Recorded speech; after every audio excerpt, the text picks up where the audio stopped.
So who here has studied more than like 10 hours of IoT? 100 hours of IoT? Okay, 1,000 of hours? Okay. Blockchain, who knows what blockchain is?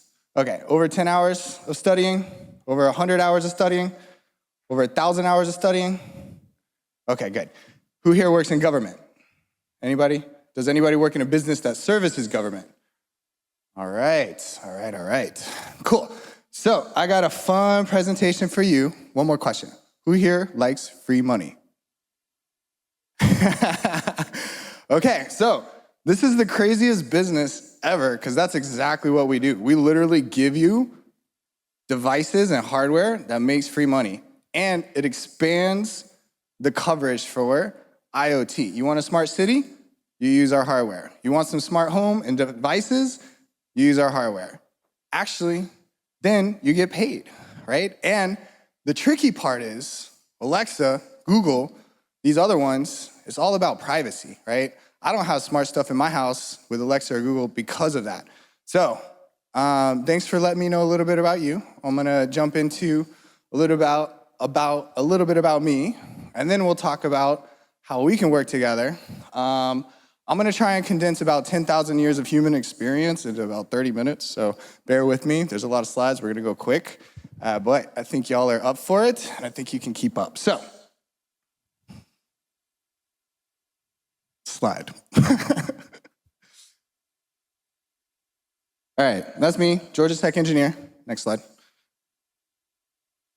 What have I been up to? So that brought me to the mouth of the Congo River in Angola, Africa, right? I was building the world's largest LNG plant. $12 billion right there. If you look at that edge, that's 7 kilometers by 2 kilometers. And if you think of like the Florida marshlands, we raised it up 2 meters. And then we built that on top, $12 billion. I was part of the mobilization team, first 100 people there. My job was to prepare for 10,000 other people to show up and build that over 4 years. Next slide. So out of that, in Africa, next slide. Out of that in Africa, out of necessity, we were in a place that had very little communications, right? You're in the middle of nowhere. It took me 4 days of one-way travel to get there and 4 days back, 8 days, over a week just to get there and back on airplanes. And where we were was so remote that there was barely any internet. There was pretty much a duopoly in the country, and you only had either or service, and they didn't care because you had to buy their stuff, right? So when we're doing our project was $750 million on our 2 civil engineering teams. And so if we're down for a day of projects and we're not getting an updated report on what we should be doing, that's like hundreds of thousands of dollars a day lost. So when the other people started to show up on the job site, then these dishes started to show up. And I'm a friendly guy, so I was like, hey, neighbor, what's up? What's with this dish? And they're like, oh, that's internet. It gives us internet, and it pretty much never fails. And if it's raining, if it's cloudy, you'll always have internet. I was like, cool. So I go back to my project manager, and I'm like, hey, project manager, we got, oh, I didn't turn it on? Oh. So there's an internet solution for this, and the project manager's like, great, go figure it out. And I was like, what? I had no idea about this, right? So then I learned about internet, and I became the internet guy in Africa for like the next 7 years, right? I started my own ISP. I covered Africa for like 4 different time zones. Last country went into civil war. Hold on, let's go to the next slide. Okay, so then after the civil war, which was South Sudan, I was like, okay, I just lost my 20s. All of my money, all of my work, I didn't save anything, just kept putting it back in the business. Yeah, let's just grow the business. And then gone, everything gone. So I was like, all right, let me take some time off, let me come back to the US, and let me start over, right? That's when I went into blockchain, like full time. I've been in since 2014, right? As a passive observer. Oh, that's cool technology, let's see what's going on here.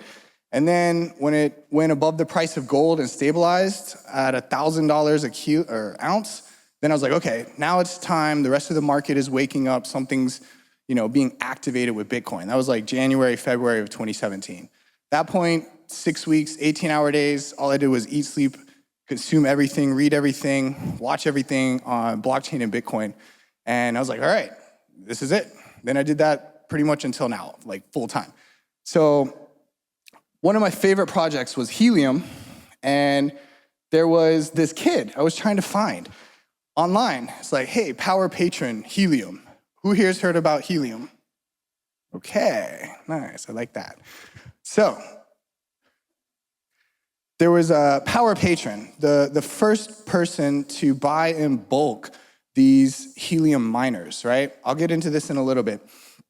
And his name was Adi Arul. I found him on LinkedIn, but I couldn't get in touch with him. So I'm from Atlanta, and the blockchain community there is, pretty tight knit.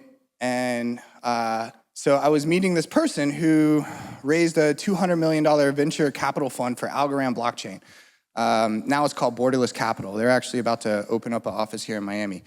And so I was meeting up with him, catching up, hey, congratulations on your fund. And he mentioned Helium. And I was like, oh, I love Helium. And then I just went off for like 30 minutes, started talking about Helium. I was like, I'm trying to find this kid though. He's in Atlanta somewhere. And he's like the #1 miner of Helium. I was like, I really wanted to meet him. He's like, oh, that's my son. I was like, okay, cool. I was like, well, what are you guys doing with that? He's like, yeah, actually, we're pretty much maxed out on friends and family. I was like, well, you need some help with that? He's like, yeah. So I'm co-founder of Emrit with that guy, Adi Arul, 11 years old when he started. Now he's 13 and a millionaire, right? So basically, he started off with doing chores, took the money, put it into last bull cycle Ethereum mining, turned his thousands of dollars, few $1,000s into like 6 figures as like I think a 9 or 10-year-old, and then took half of that and made a big bet on Helium. And at that point, he was the first one to make a big bet on Helium. Helium is a proprietary built blockchain. It's not a copy, it's not a fork. It is purpose built just for one thing and one thing only, which is covering the world with an IoT network and different wireless protocols, right? And so who here remembers Napster? Yeah, peer-to-peer file sharing. The technological genius behind Napster was the guy that came up with Helium in 2013, right? So now here we are, 8 years later. They spent 6 years developing the software. Then 2019, they gave us the hardware. And then this kid was the one that bought in bulk the most of that hardware. Now, we're the #1 miner in the world of Helium hardware. And what's crazy is we give you the miners for free, right? Less than 5 watts of energy consumption. If you can plug in an IKEA LED light bulb, it's less than that, right? And then, so not energy intensive, and then also less than 5 kilobits a second of bandwidth. So not very much bandwidth consumption either. So literally it's like, hi, go to emrit.io, sign up, and then we will send you a box that makes you free money. What's crazy is it just went 1,000x in the last year, right? When I was mining, cool, we're making a bunch of tokens, 15 cents, awesome. Now it's like $15. So that gets shared with you guys. You guys get 20% revenue. I'm gonna now walk through the importance of what we're doing, not the money part, right?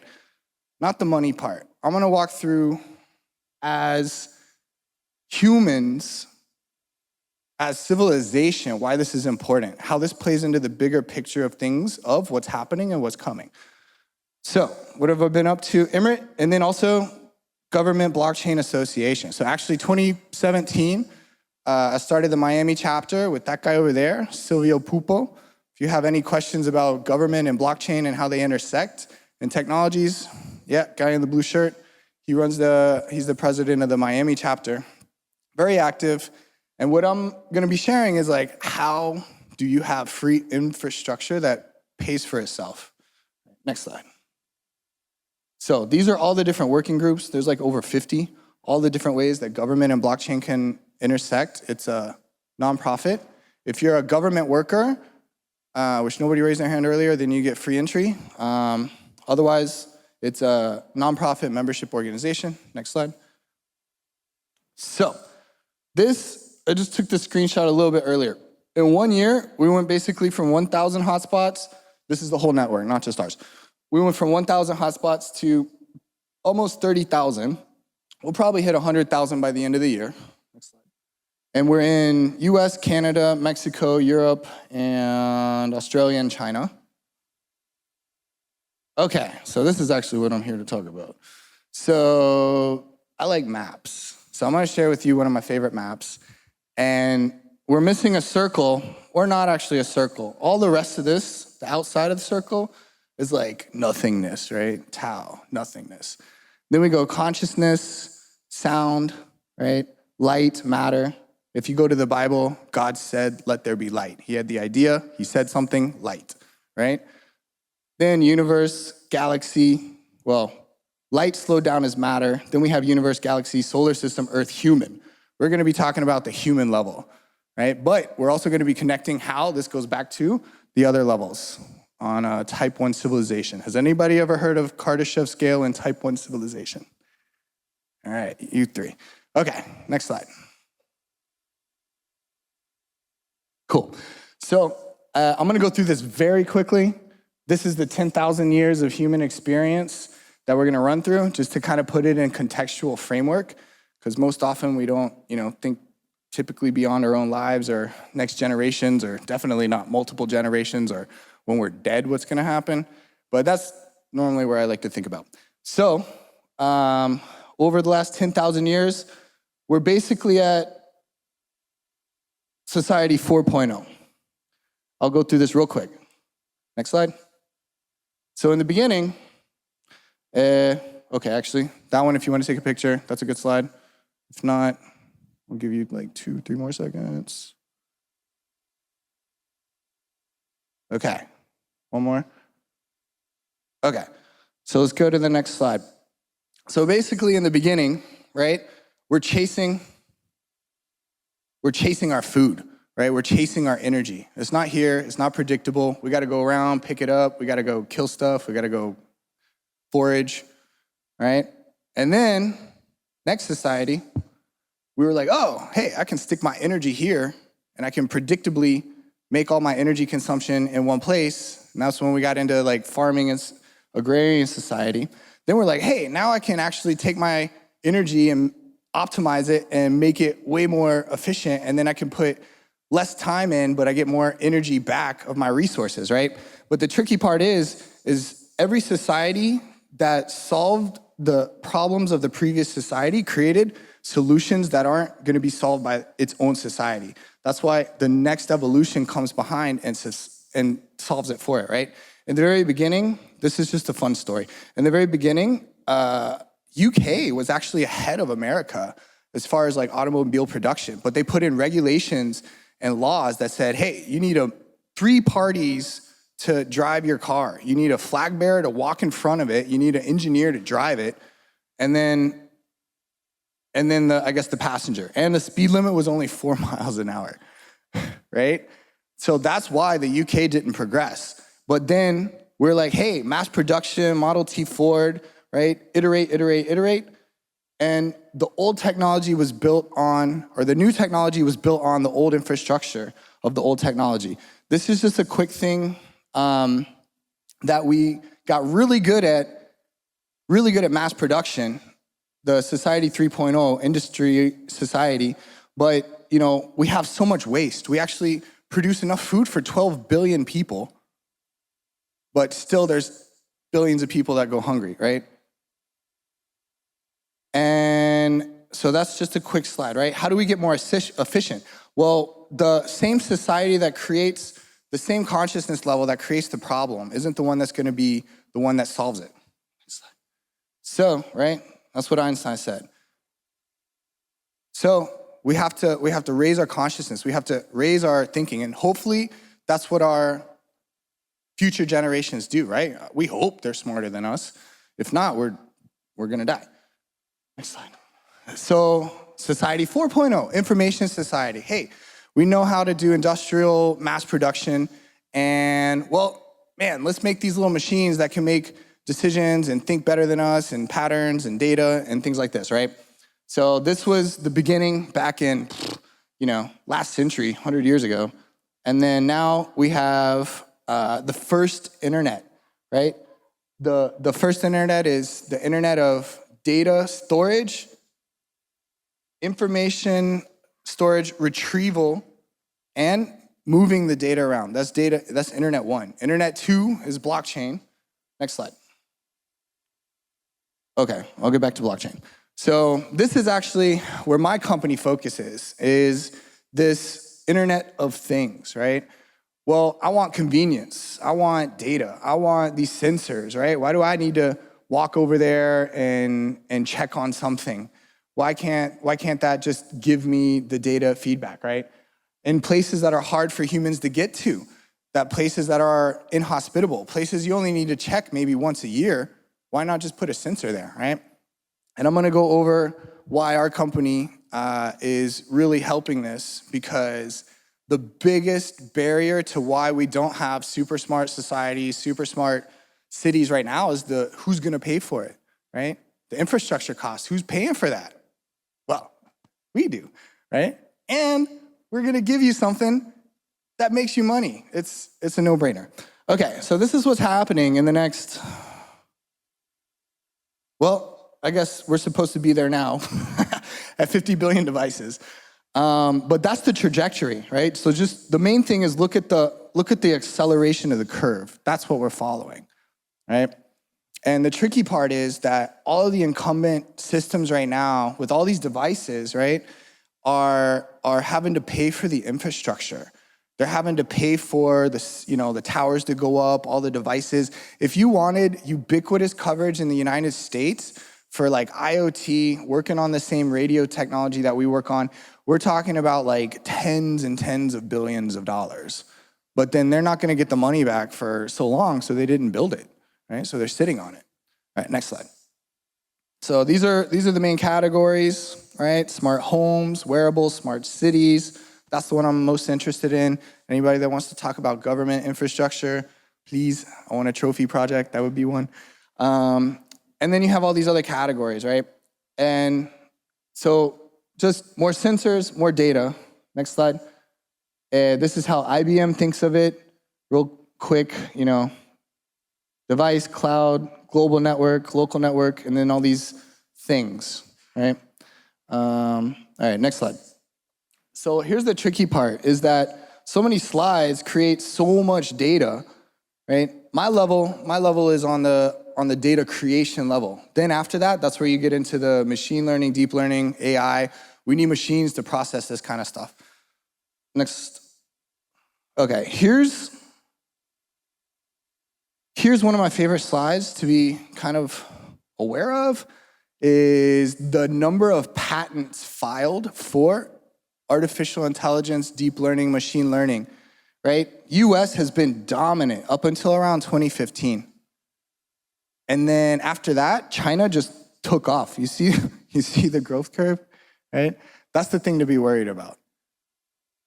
That's the thing to be worried about, right? They're cranking out over 2,000 AI PhD students a year, maybe 5,000, something like that. Ridiculous amount of number. And the other thing as well is with AI, the data is how fast you can grow your AI.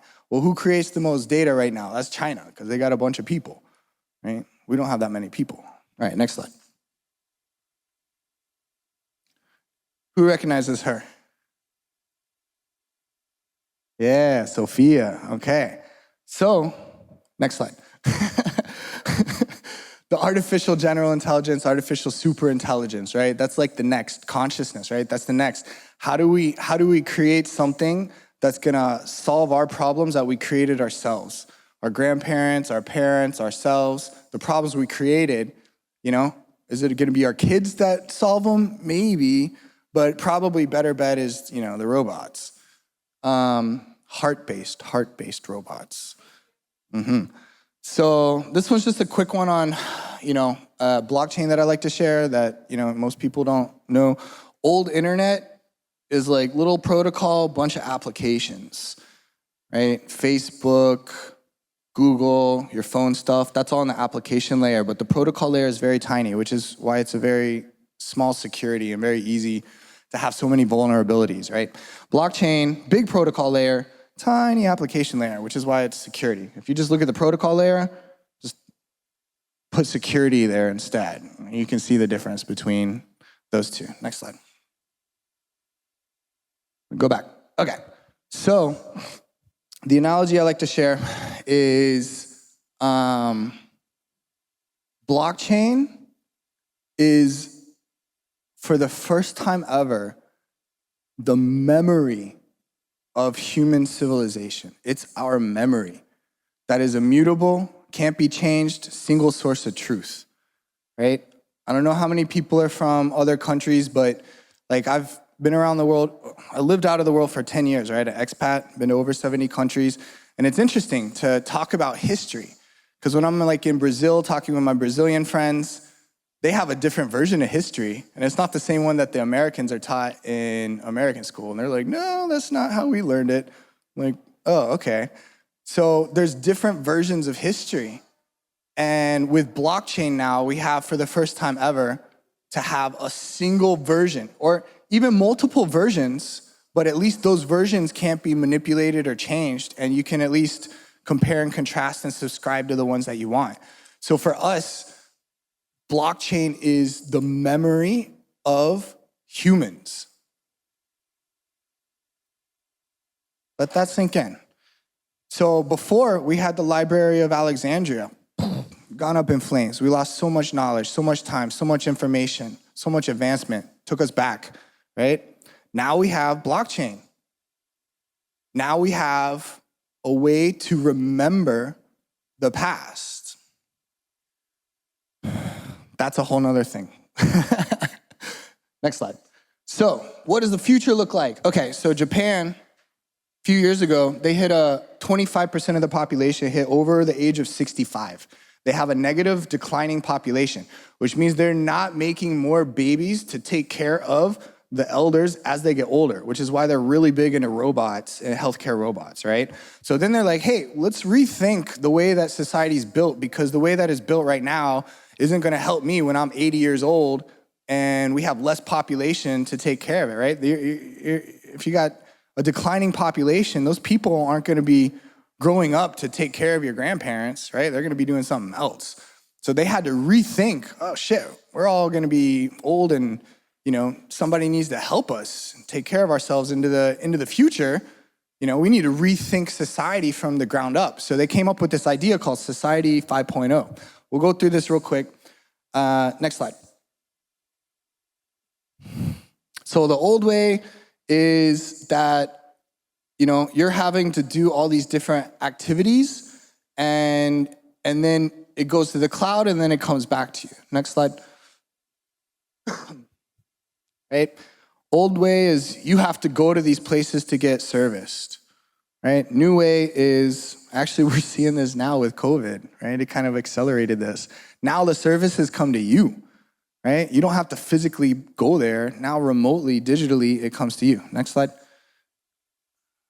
Same thing with mobility, right? Old way, you have to go to the bus takes you to places. New way is the cars come to you. We have this, right?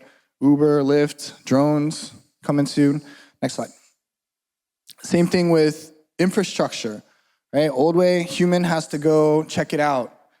New way is there's all these little sensor devices in all these places, and you just check it on your phone, right? So old way, physically you have to be there. New way, digitally, it comes to you, or you have access to the information. Next slide.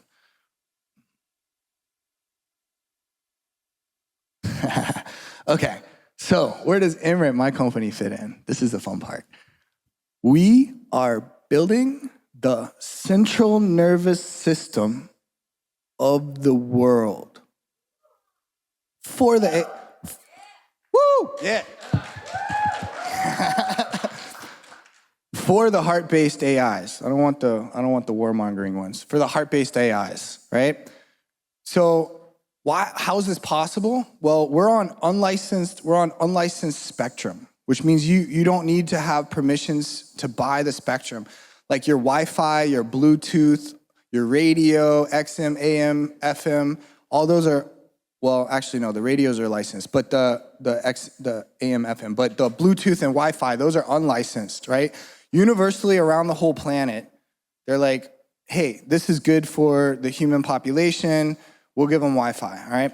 So our technology is on sub-gigahertz, 900 megahertz, 800 megahertz, depending on where you're at in the world, unlicensed spectrum. So we're able to grow this network with our miners around the world without having to go country by country by country and say, hey, you know, can we buy this internet? Can we buy this spectrum of bandwidth? So all that means is that we are the first company that will have a truly global network. All the other telcos, all the other ISPs, they're regional specific because they have to buy the spectrum. Ours is unlicensed, so we can go anywhere, all over the place, and we are having a total unified global system. We're already in like 35, 40 countries in 1 year. All right, next slide. Right? So the AI needs a body. The AI needs the data. That's how the AI grows. It needs more data, more data, more data, more data. And, you know, look at all that math on the board. Do you want to do that? I don't want to do that. Let's give it to the AIs, heart-based AIs, and then hopefully the idea is, I mean, I don't know, at least in my mind, we're either going towards destruction or we're going towards, you know, creating heaven on earth, right? And we're going to use technology to create feedback loops that help us make better decisions, more optimized decisions, less wasteful decisions, more compassionate and considerate decisions. So we're not separated anymore. We're actually more unified. That's the whole purpose, right? How do we unify? Okay, next slide. Oh, there we go. So I showed you the other circles before, right? Now this is where we are operating with Emrit. Individual could be replaced with human. And then home, I want a smart home. I want a smart community. I want a smart neighborhood. I want a smart county. I want a smart state. I want a smart country, right? I want a smart earth. Well, we're starting at the very basics right now, just on the home, community, county level. And with our hardware and with your help for free, then we can expand this network together, right? This is teamwork, makes the dream work. Next slide. All right, this is just a quick thing, just so you see all these other types of wireless technologies. We're like over here, this one, very bottom, you can't even see it, hold on a second. So this one, LoRaWAN. So it stands for Long Range Wide Area Access Network. So it's literally a new computer chip, a new radio was designed purposefully for low power, long range, and small data. Next slide. Right? So this is the range. The world record is over 800 kilometers from radio to radio, over 800 kilometers. Right? Now imagine having one of these things in your house and even multiple miles away. Hey, where's my dog? Right? Privately on an peer-to-peer encrypted, end-to-end encrypted pipes. We provide the pipes of data encryption for the data sensor to the final consumption and making sense of it. And the bandwidth is low. So here's just some quick things on kind of how to think about smart cities, different smart businesses. You know, these are general things, right? Mostly it's about value generation and smart cities, right? The cities of the future, with all this data, you're gonna have like computer scientists running the cities, right? Versus politicians, which I would much rather have. And with your help and with our technology and with these sensors and the data, that's how we'll get there. Next slide. A couple more examples of the IoT. You know, we have emergency systems, smart metering. For here, a good one is like flood detection, you know, in case of hurricanes. If the sewage water level rises, a lot of pollution, you want to be able to make sure you're on top of that, right? And you have these sensors that are ahead of it and then even doing predictive analysis. Smart parking, you know, just these are more general examples. Weather, a cool one too that we're working with is scientists who do air quality pollution. Yeah, here's another one just to take a picture of, if y'all want. It's a good representation of the different types of sensors. We work with all of them. Low data though, so not the high data ones like, cars for making, lane trafficking decisions. Yeah, but all the low data ones. Okay, so this is the cool part. So this is Palma de Mallorca in Spain, right next to Ibiza. And we're doing a 2,000 deployment. We're doing a 2,000 deployment over there. So what does this mean? Well, with the way that it's mining right now, right? Everybody's interested. Well, how do I get smart stuff and how do I make money? Well, you sign up on our website, but let me show you the power of how much money you can make, right? In Palma de Mallorca, 2,000 of these free cool spots that we're giving, this is like about a $90 million project, right? So imagine setting up a fraction of that in your town or a fraction of that in your city. That's like millions of dollars that we're giving you. We're sharing the revenue with you, and we're building the infrastructure. All right, next slide. So history is written by the victors, right? Whoever gets to write the history, you get it set in stone in blockchain. That's the version of truth that goes into the future. Old story is the pyramids, multiple kings and pharaohs. I'll write you out of history. The one that won the war buried it, right? All right, next slide. All right. What if we're all the victors together? Let's do it together, guys. I need your help. I need your locations. I need your places to put these things, right? Teamwork makes the dream work. And Team Emrit's our hashtag. Next slide. How do you get in touch with me? There's my stuff. And that's the end of my presentation. Thank you all for your attention. I hope you enjoyed and maybe learned a couple things.